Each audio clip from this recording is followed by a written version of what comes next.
नमस्कार, आपका स्वागत है। भक्ति का दुख दूर करने के लिए नारद जी का उद्योग, ये हम पार्ट 2 में इस कथा को सुनेंगे। नारद जी ने कहा, हे भक्ति, तुम व्यर्थ ही अपने को क्यों खेद में डाल रही हो? अरे तुम इतनी चिंतातुर क्यों हो? भगवान श्री कृष्ण के चरण कमलों का चिंतन करो, उनकी कृपा से तुम्हारा सारा दुख दूर हो जाएगा। फिर तुम तो भक्ति हो और सदा उन्हें प्राणों से प्यारी हो। तुम्हारे बुलाने पर तो भगवान भी आते हैं। एक बार जब तुमने हाथ जोड़कर पूछा था कि मैं क्या करूं, तब भगवान ने तुम्हें यही आज्ञा दी थी कि मेरे भक्तों का पोषण करो। तुम्हारी सेवा करने के लिए मुक्ति को तुम्हें दासी के रूप में दिया और इन ज्ञान और वैराग्य को पुत्रों के रूप में। कलयुग में इनकी उपेक्षा होने के कारण तुम्हारे ये पुत्र उत्साहहीन और वृद्ध हो गए हैं। फिर भी तुम चिंता ना करो, मैं तुम्हारे नव जीवन का उपाय सोचता हूं। सूत जी कहते हैं, इस प्रकार नारद जी के निर्णय किए हुए अपने महत्व को सुनकर भक्ति के सारे अंग पुष्ट हो गए और वे उनसे कहने लगी, हे महात्मन, आप बड़े कृपालु हैं। आपने क्षण भर में ही मेरा सारा दुख दूर कर दिया, किंतु अभी मेरे पुत्रों में चेतना नहीं आई है। आप इन्हें शीघ्र ही सचेत कर दीजिए, जगा दीजिए। उसी समय एक आकाशवाणी हुई, देवर्षि, इसके लिए तुम एक सत्कर्म करो। वह कर्म तुम्हें संत शिरोमणि महानुभाव बताएंगे। उस सत्कर्म का अनुष्ठान करते ही क्षण भर में इनकी नींद और वृद्धावस्था चली जाएगी और सर्वत्र भक्ति का प्रसार होगा। नारद जी बोले, उस आकाशवाणी ने भी गुप्त रूप में बात कही है। यह नहीं बताया कि कौन सा साधन किया जाए जिससे इनका कार्य सिद्ध हो। वे संत न जाने कहां मिलेंगे और किस प्रकार उस साधन को बताएंगे।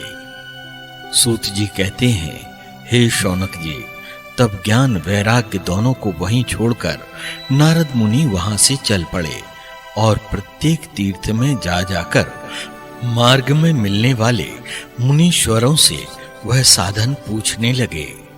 तब नारद जी बद्री वन में आए और ज्ञान वैराग्य को जगाने के लिए वहां उन्होंने यह निश्चय किया कि मैं तप करूंगा।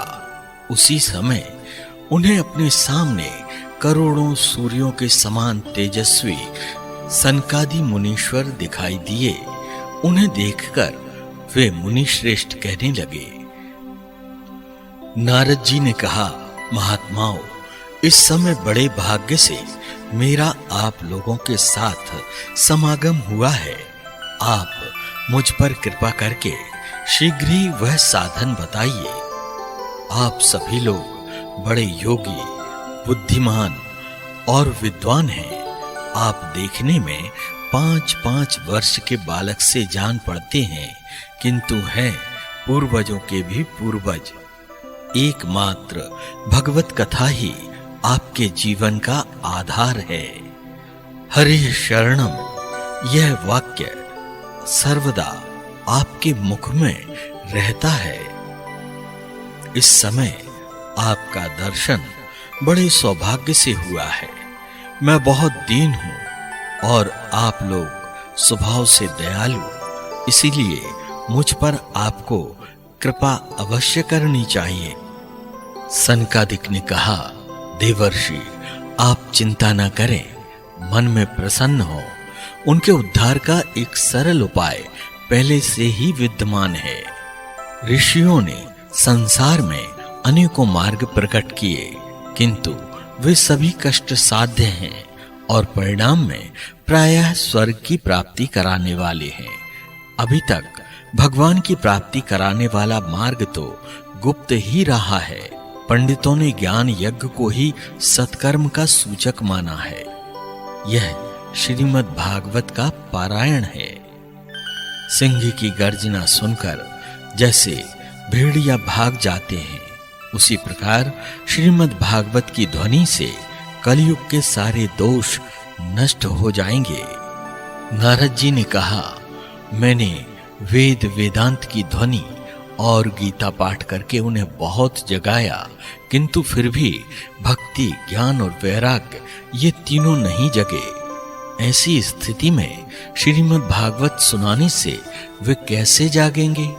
सनकादिक ने कहा, श्रीमद् भागवत की कथा वेद और उपनिषदों के सार से बनी है, इसलिए उनसे अलग उनकी फलरूपा होने के कारण वह बड़ी उत्तम जान पड़ती है। यह भागवत पुराण वेदों के समान है। श्री व्यासदेव जी ने इसे भक्ति, ज्ञान और वैराग्य की स्थापना के लिए प्रकाशित किया है। नारद जी कहते हैं, अब मैं भक्ति, ज्ञान और वैराग्य को स्थापित करने के लिए प्रयत्न पूर्वक श्री सुखदेव जी के कहे हुए भागवत शास्त्र की कथा द्वारा उज्जवल ज्ञान यज्ञ करूंगा। यह यज्ञ मुझे कहाँ करना चाहिए? आप इसके लिए कोई स्थान बता दीजिए। सनकादिक बोले, हरिद्वार के पास आनंद नाम का एक घाट है। वहां अनेकों ऋषि रहते हैं तथा देवता और सिद्ध लोग भी वहां रहते हैं।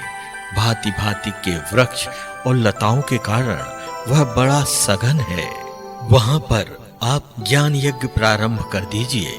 उस स्थान पर कथा में अपूर्व रस का उदय होगा। सूत जी कहते हैं, इस प्रकार कहकर नारद जी के साथ सनकादि भी श्री भागवत कथामृत का पान करने के लिए वहां से तुरंत गंगा तट पर चले आए। जिस समय वे तट पर पहुंचे, भूलोक, देवलोक और ब्रह्मलोक सभी जगह इस कथा का हल्ला हो गया। जो जो भागवत कथा के रसिक विष्णु भक्त थे, वे सभी श्रीमद् भागवत कथामृत का पान करने के लिए सबसे आगे दौड़ दौड़ कर आने लगे। सूत जी कहते हैं, इस प्रकार पूजा समाप्त होने पर जब सब लोग एकाग्रचित्त हो गए, तब सनकादि ऋषि महात्मा नारद को श्रीमद् भागवत कथा का महत्व स्पष्ट करके सुनाने लगे। सनकादि ने कहा, अब हम आपको इस भागवत शास्त्र की महिमा सुनाते हैं। इसके श्रवण मात्र से मुक्ति हाथ लग जाती है। श्रीमद् भागवत की कथा का सदा सर्वदा सेवन, आस्वादन करना चाहिए। इसके श्रवण मात्र से श्री हरि हृदय में आप विराजते हैं। इस ग्रंथ में 18,000 श्लोक और 12 स्कंध हैं तथा सुखदेव जी और राजा परीक्षित का संवाद है। आप यह भागवत शास्त्र ध्यान देकर सुनिए। सूत जी कहते हैं, शौनक जी जिस समय सनकादि मुनीश्वर इस प्रकार सप्ताह श्रवण की महिमा का बखान कर रहे थे, उस सभा में एक बड़ा आश्चर्य हुआ। उसे मैं तुम्हें बतलाता हूँ, सुनो। वहां तरुण अवस्था को प्राप्त हुए अपने दोनों पुत्रों को साथ लिए विशुद्ध प्रेम रूपा भक्ति बार बार श्री कृष्ण गोविंद, हरे मुरारे, हे नाथ नारायण, वासुदेव आदि भगवान नामों का उच्चारण करती हुई अकस्मात प्रकट हो गई। भक्ति बोली, मैं कलयुग में नष्ट प्राय हो गई थी। आपने कथामृत से सींचकर फिर मुझे पुष्ट कर दिया। अब आप यह बताइए कि मैं कहाँ रहूं? यह सुनकर सनकादिक मुनियों ने उससे कहा, विष्णु भक्तों के हृदय में निवास करो। ये कलयुग दोष भले ही सारे संसार पर अपना प्रभाव डाले, किंतु वहां तुम पर इनकी दृष्टि कभी नहीं पड़ सकेगी। जिनके हृदय में एकमात्र श्री हरि की भक्ति निवास करती है, वे त्रिलोकी में अत्यंत निर्धन होने पर भी परम धन्य हैं। बोलिए श्री कृष्ण भगवान की जय।